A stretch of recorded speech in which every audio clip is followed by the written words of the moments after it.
lakk gu metti gi nga xamante ni ma ngay continuer di am fële ca LA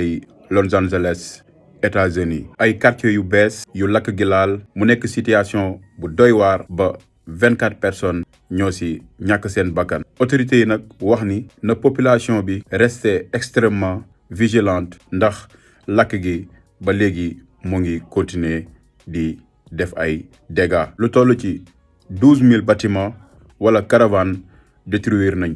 ndax lakk gu métti googu am foofu LA lim yàq nag boo ko xaymaa moo ngi toll ci dizaines milliards de dollars waaye nag une catastrophe sur fond de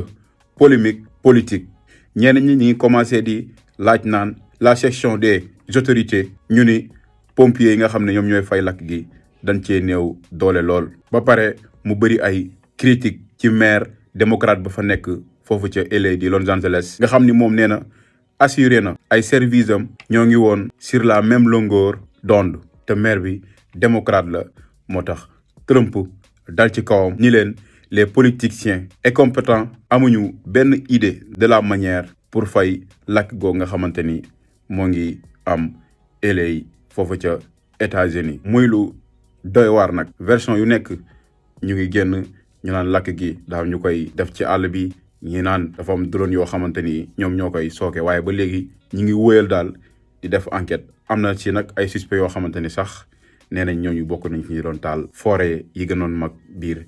LA lakk gi am LA Los Angeles États-Unis am na ci koo xamante ni ab acteur la doomam da cee génn àdduna ci anam yu doy waar doomam ji nag mu ngi amoon 32 ans yaayam di nettali dernier moment yi nga xamante ni ñoom ñaar dund nañ ko avant muy décédé ci lakk gi moom yaay ji mu ni daf doon jéem fay lakk gi sur son toit ak benn tuyau waaye mënul nekk ndax ndox mi dafa coupé woon foofu mu ni 50 courageuses muy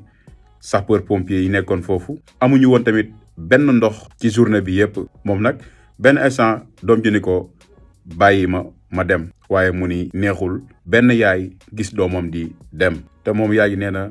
loxoom bi dafa damm teg si mënul yëngatu mënut a déplacer doom ji nga xamante ni dafa faatu ci lakk gi te doom ji moom it wérul woon dafa nekkoon koo xamante ni dafa juddu rek nekk ak silmaxa teg si paralysé cérébral am jafe-jafe pour dox nga xam ni mënul dara te lakk gi mu ngi woon seen kaw te nee na mi ngi ko doon jéem a faj muy surmonter tant de choses ak ay opération ay thérapie pour mu retrouver la vie et pouvoir apprendre à marcher maanaam pour mu mën a gis ak doxaat loolu la yaayam wax ci doomam jooju nga xamante ni ci lakk gi am LA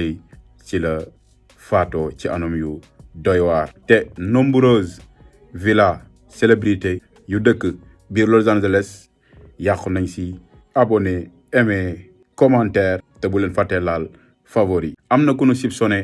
ni moo déclenché lakk gi am ci forêt boobu nekk ci LA di Los Angeles selon la police ñoom nag nee na ñu ngi ko jàppee une ville juste ci côté est bi de Pasadena fi nga xamante ni bokk na ci fi lakk gi gën a rëyee foofu ci LA te police affirmé na ni waa jooju moo déclenché waat lakk gi nga xamante ni moo sonal waa Los Angeles te waa ji mu ngi wuyoo ci turu José Carranza Escobar te moom avoué na wax ni moo ko def ba police yi jàpp ko takk der yi foofu nag nee nañ zéro tolérance pour su ñuy wax ni ñoom ñoo déclenché lakk-lakk goo nga xamante ni moom foofu ci LA lu ci mën a am daal mooy mbir mi moom seen biir la am na sa information yu nu fësal wax ni am na benn drone boo xamante ni kenn mënu koo identifier bi pompier yi yore seen avion yi di fay lakk gi drone boobu moo wàccee avion bi loolu nag muy ay xibaar yoo xam ne ñoom fësal nañ ko ndax version yu ne nga siy dégg nekkul xeex du lenn loo xam ne mën nañ koo jiiñ bennum réew abonné aimé partagé te ngeen joxe seen xalaat ci commentaire yi te bu leen fàttee laal favori waa ji nag dañ ko arrêté ndax dafa jël Ablaye Njaayam bi dugal ko ci benn bakkanu fas waa ji mi ngi tudd Donald Calloway ay atam toll ci 53 ans ñu jàpp ko le 25 décembre 2024 à Lake Wales mu nekk foofu ci États-Unis. Selon le document police dafa jot benn appel ñu wax ko ni waa ji doon def ak fas wi. Police ni am na benn témoin